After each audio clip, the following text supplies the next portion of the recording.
Hi everyone, welcome back to Alice and the Giant Bookshelf.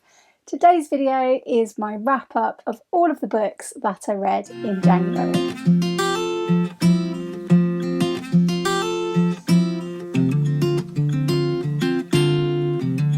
Hi everyone, welcome back to my channel, or welcome if you're new. My name's Alice and I have way too many books, and in January I tried to make some headway with those way too many books, but I also didn't ban myself from buying books at the beginning of the year like I normally do, and that may not have had a good effect on the giant TBR numbers, but more on that later. As always, I'll be talking about the books that I read in my order of preference from my least favourite, roughly, to my most favourite. And at the end of the video, we'll have an update on what my TBR number is looking like. So before that, some stats. In the month of January, I read 14 books, and Storygraph has told me that that was a grand total of 4,456 pages. This figure should be slightly more accurate than usual because I was doing the Storygraph Pages challenge where I tried to track my pages each day. Of those 14 books, 2 of them were audiobooks, 4 were library books, 6 were from the giant bookshelf, 1 was a new book that I bought in the month of January, and 1 was a reread. I am currently still reading 3 books that I started in January or before, and those are Amenable Women by Mavis Cheek. I picked this up for the New Year's resolution prompt for Past and Future Readathon, and also because it's partly about Anne of Cleves, and that fits sort of the Annuary prompt for Ben over at Ben Reads Good's Read Good challenge, and I'm getting nearer to the end of that one every day. Also, I'm continuing Ulysses, which I'm reading with the lovely Gemma from Gemma Books, and I think we're up to the 6th episode this week, so that's exciting. And I am, of course, still reading Dombey and Son by Charles Dickens, which I've had on the go since October now, and I'm still plugging away at this. When I did have a day where I read some of it this month, I did really enjoy it. I'm also still listening to the audiobook of Jane Austen at Home by Lucy Worsley. I sort of finished it in bed last night, but I don't remember the ending, so I'll be re-listening to the last 20 minutes of that, I think. Let's start off the rundown of the books with the good books. So I didn't rate any book lower than 3 stars last month, but I did rate 1 book 3 stars, 2 books 3.5 stars. Let's start with my least favourite book of the month, which I was so disappointed about because I really thought I was going to like this book, and that was Julia by Sandra Newman. It's a retelling of 1984 by George Orwell from the perspective of the main female character of that book, Julia. If you'd like to see a positive review of that one, please do go over to my friend Gemma's channel. She read it for her Hot or Not series and did a really great review of this, which encouraged me to read it as well. So highly recommend that if you're looking for a different perspective on this book. So for me personally, Julia was a big disappointment. I listened to this one on audiobook and I just felt like this was really long and not necessarily, didn't need to be as long as it was. Now I know I'm in the vast minority, but I was not a huge fan of 1984 when I finally got around to listening to it in 2021, I think. And this was another book that was really disappointing. I was just expecting such a lot from it. I felt like it had been bigged up as like the mother of all dystopia, like where dystopian books started really. And while I think it's a really interesting world that Orwell has created, I also found it to be quite dry and quite slow going. I still see what its place is in like the creation of all the books that I have loved in dystopia, and I still don't think it's a bad book. I just don't think it's one of my favourites. I don't love it. And I felt very much actually the same way about Julia. So Julia takes the character of Julia, who Orwell created, and tells the story from her perspective instead of Winston Smith. What I did like was that Sandra Newman had mostly stayed quite true to the original and sort of expanded out that world a little bit. I thought for the most part she did this quite successfully, and actually some of my favourite scenes in this were ones that I could compare in my head to the version of them in 1984 that came before it. And I thought she definitely held her own on that score and did well with those. However, I thought it was too long. I definitely think that Newman's, for me, spent quite a lot of time giving us a lot of detail about the dystopian London that we're in, and I felt like I could have happily had a lot less of that. Something I don't admire in books is when authors obviously know a lot about what they're talking about and decide to tell us all of it. I would prefer them to be a bit more sparing. Show me that you know lots of stuff about this world, but I don't need to know every single detail of it. I actually thought that 1984 was better at keeping a bit of the mystery. Big Brother was very mysterious. It never revealed everything, whereas I feel like Newman was revealing a bit too much at times. It was interesting to see the different ways that this dystopian world affected women, and Julia in particular. But yes, it really, really dragged for me in the middle. By far and away the highlight of this book was the part set in Room 101 and the Ministry of Love. I thought that bit worked really, really well for me. I thought the ending for me was actually too positive, was the problem. I do think that I'm going to be in the minority with this opinion. I do think there's a lot here for a lot of people to really, really enjoy, and I was disappointed that I didn't. It wasn't really a book for me. Next up, the oldest book from my giant TBR. I'd had this since around about 2007, and that was Alone by Lisa Gardner. This was a fun enough thriller. I thought that there was enough layers in this of unreliability amongst the characters and a lot of trust issues of who could you trust here, which were very interesting to me, and a few of the little twists hinged on that and were very, very good. But having said that, I read this probably about halfway through the month. I'm not remembering an awful lot of details about it now. Yeah, it was fine. It did what it set out to do, which was to be an interesting thriller. I do think that Gardner is a good author where it comes to sort of quite not light-hearted, because there is some very difficult subject matter in here. For me, this sort of a book, a psychological thriller type thing with a bit of action as well, is very much kind of a brain candy to me, and I enjoyed it for that value. I read it quite quickly. It's the sort of book that compels you to keep reading. So had an enjoyable time with that, but probably won't think about it very much more going forward. But very glad to have ticked off one out of the TBR tin. The next book is Reaper Man by Terry Pratchett.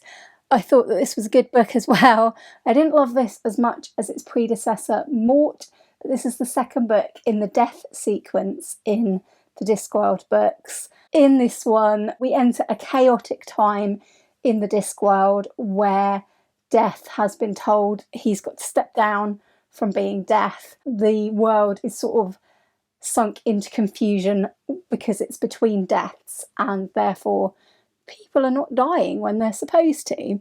So some of the things I really loved about Reaper Man were, I still think Death is an absolutely great character, and his alternative lifestyle in this one, going to live on a farm and becoming Bill Dorr, was absolutely hilarious at times.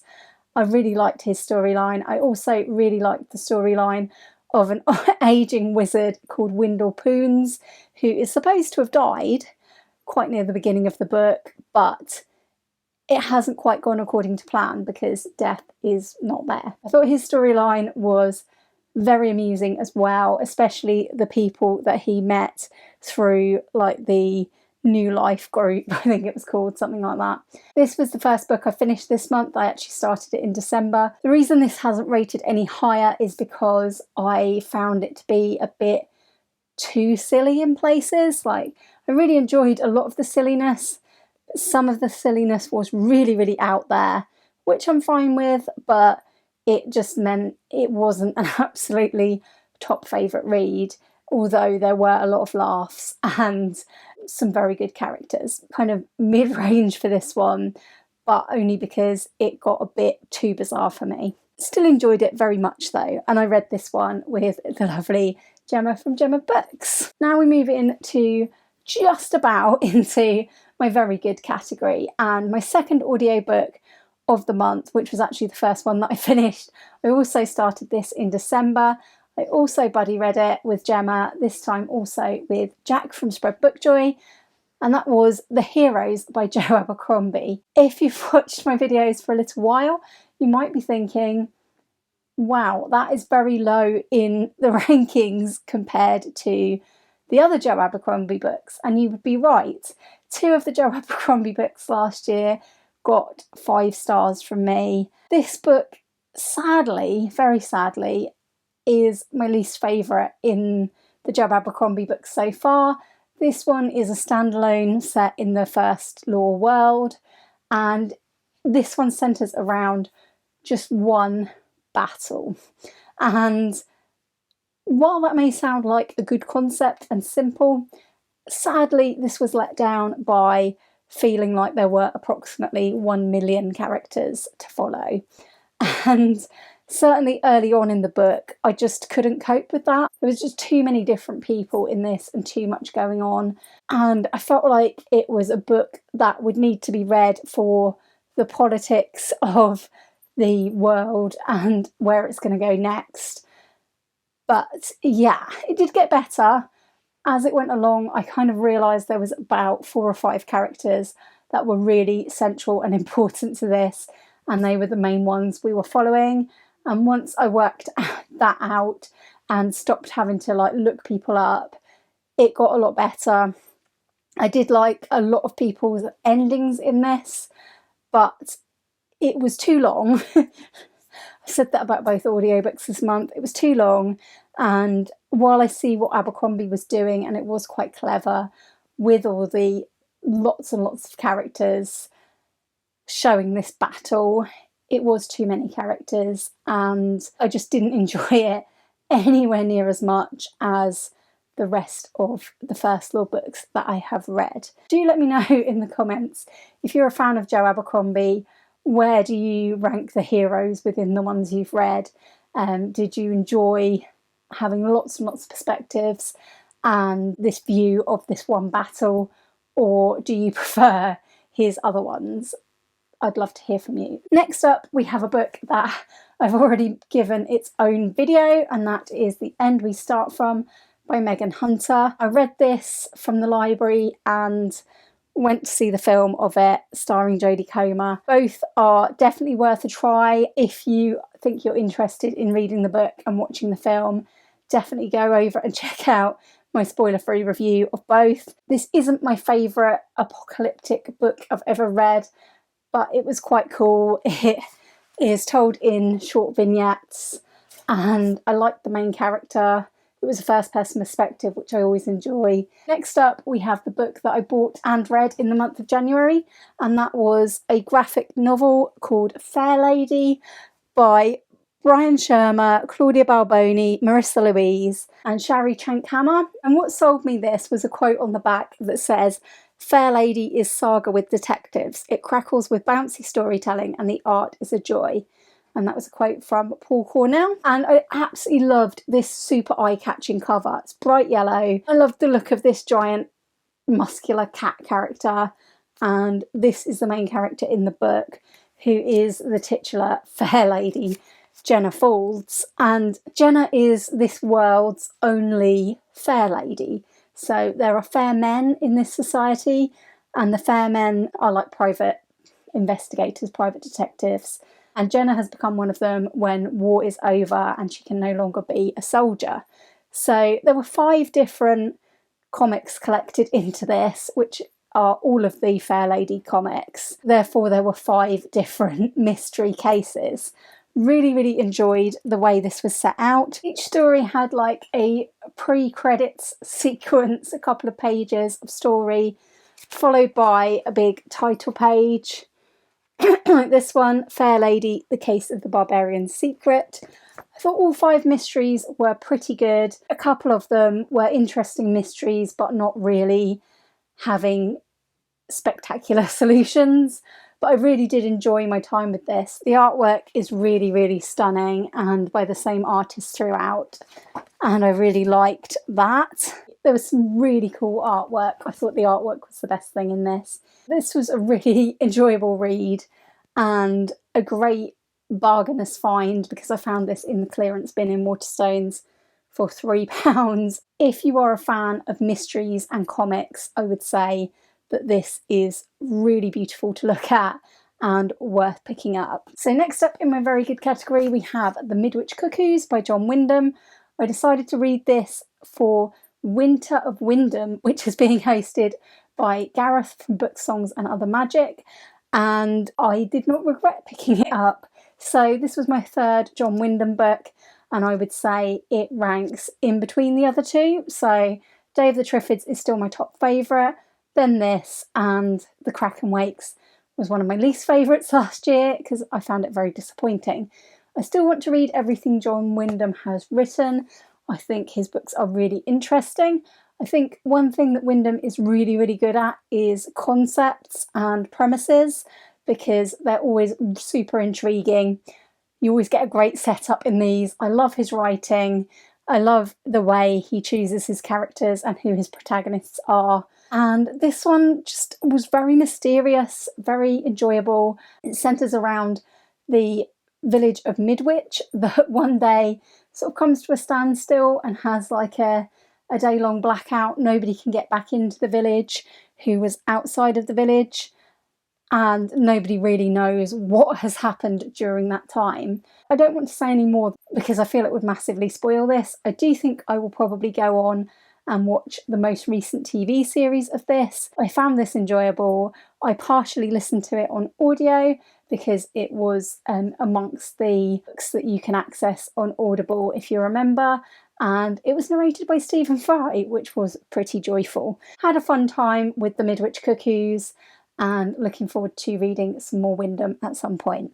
Next up, we have the book that was chosen for me by my best friend for the Book Buddy prompt for Past and Future Readathon, and that was The House of Silk by Anthony Horowitz. So far I've had absolutely no success finding books about Sherlock Holmes that are not by Conan Doyle that I actually like, but I did actually like this. I thought it had a very hard-hitting part to the plot. It was very, very actually horrible to read about. A topic that I think is probably one of my least favourites to come across in a crime book. It's absolutely horrendous what was happening when the mystery was solved. And that was the part I liked least about it. But what I really, really liked about this is how well Horowitz captured Dr. Watson and his narrative style. He even gives this book a reason to exist, a reason why Watson hadn't talked about these events sooner and why this book would be published so much later than the other Holmes books. So he makes it make sense, and I thought it was well done in that way. I thought that Watson's narrative voice was pretty much spot on to the original, which I think must be quite hard to do. I don't know whether Holmes was exactly as he is in the originals, but Watson certainly was incredibly close, and that really, really helps this book to be very, very enjoyable, despite the things that happen in it that are very uncomfortable reading. So yeah, I think this makes a pretty good addition to the Sherlock Holmes canon. I'm glad I finally read it, and I probably will try Horowitz's other books that are kind of tangentially related to Sherlock Holmes. I believe there's one about Moriarty, which will be interesting to pick up at some point. So next up we have my one reread of the month. That also fulfilled the prompt for old favourite, and It's Bad Luck and Trouble by Lee Child. I had intended to read a book that I hadn't read before by Lee Child this month, but I didn't do that because I ended up rereading this so that I can compare it properly to the TV series Reacher Season 2. That's an upcoming video, so I'm not going to talk about this book too much here. Yeah, I think the Jack Reacher books do stand up to a reread, and I enjoyed rereading this one. And I'm looking forward to hopefully reading a Jack Reacher that I've not read before in February. So next up, getting towards the top of my very good category, we have The Decagon House Murders by Yukito Ayatsuji. This seems like a very long time ago now because I think it was the first book I picked up for Past and Future Readathon, and this is a Japanese translated book. It was translated by Ho-Ling Wong, and this is very much a tribute to And Then There Were None by Agatha Christie, which I thought did that very, very well. It's set on a remote island, the same as the original. It involves a group of people who've gone to that island because they are all in like a detective story writing club. Really, really liked that premise. Really, really enjoyed the way this book went. I definitely will pick up more by this author. I thought this was a really, really good read, and I'm happy that I read it. Next up, we have another library book, and that was The Complete Mouse by Art Spiegelman. I had been reading this in December as well, and I finished it quite early on in January. So this is a very famous graphic non-fiction in which Art Spiegelman details his father's life in Nazi-occupied Poland during the Second World War, and then later in the second Mouse, which is collected here, he also details his life in a concentration camp in Auschwitz. And it's really, really powerful stuff. This is very emotional. The World War II set part is also intermingled with Art and his father actually having these conversations and the author's struggles in his relationship with his aging father. And I thought that this was really a very powerful book, very well drawn. I think the comic style is super interesting. It's really, really well illustrated, and I had to read this quite slowly because it is really, really heart-wrenching and just a hugely, hugely hard-hitting read, as you can imagine. But I thought it was excellent and a really important graphic memoir to read. Next up, going on to my very, very good books. These ones are kind of narrowly missing out on my best of the month, but we have another non-fiction, another library book. This one is Ghostland in Search of a Haunted Country by Edward Parnell. I got this out of the library because I had heard it had a section about Susan Cooper and her Darkest Rising sequence, particularly the book Green Witch, and it does. So this book follows Edward Parnell on a sort of journey around Britain, visiting different places. So he talks about like the different influences of different authors and the different places where they set their ghost stories. I really, really enjoyed the early chapters about M.R. James. I learned a lot about books that I haven't read that are spooky or involve mythology of this country. There were chapters about the woods, the forest, the borderlands. Yeah, I thought it was really, really interesting. One of the things that I found most interesting in this was the intermingling of the author's own story and his family's own story with the discussion of books and landscapes. That was a very sad story, so yeah, I think that I find non-fiction best when there is a bit of the author in it as well, and the way he talked about his family's life in this was sort of sprinkled in at the beginning. I thought it was clever because I thought it was almost like the way hints are dropped in sort of ghost stories, foreshadowing and things, and I thought that the author did that really well before eventually presenting the full tragedy of things that have happened to his family towards the end of the book. So I found this a very compelling read, really interesting for the most part, although I did think that there were some authors where there was maybe a bit too much discussion of them, and I would have loved a bit more discussion of Susan Cooper's The Dark is Rising sequence, because I felt like it got a mention but not quite enough to satisfy the fact that I'd picked the book up for that. This is an enjoyable read if you like reading about countryside, Britain, ghost stories, sort of memoirish type elements. Then I think you would like this book by Edward Parnell. So that was one of my nearly favourites. And the other one was a library book that has since gone back, which was poetry, and it was The Orange and Other Poems by Wendy Cope. I really like Wendy Cope's poetry, and I've previously only really known it as funny poems. But last year, The Orange got a re-release. It's a very, very slim book. I sat and read it in one sitting at my mum's house a few weeks ago, and I love the poem The Orange. If you've never read The Orange by Wendy Cope, it's well worth a read, because it's just a poem that warms my heart, I would say, about like the little things in life making you happy. I think it's really lovely. What I didn't know about Wendy Cope was that she had actually written such a range of poetry. So there were poems in here that made me laugh out loud, but there were also poems that were really, really sad in the middle of the book here that dealt with all kinds of topics. If you are after a very short read, a few poems, and it was probably only about 30 or 40 pages long, I would highly recommend Wendy Cope, and I do enjoy her humour. So this came very, very close to being a 5-star read. My only complaint is I would have liked even more poems in it. So my final book of the month, I only have one favourite this month, one 5-star read so far this year, and that was this classic, Of Mice and Men by John Steinbeck. I didn't really know what to expect, although I knew that it was about two characters called Lenny and George, and this is, as promised, a very, very heartbreaking book. Very, very short. You're thrown into meeting these two characters.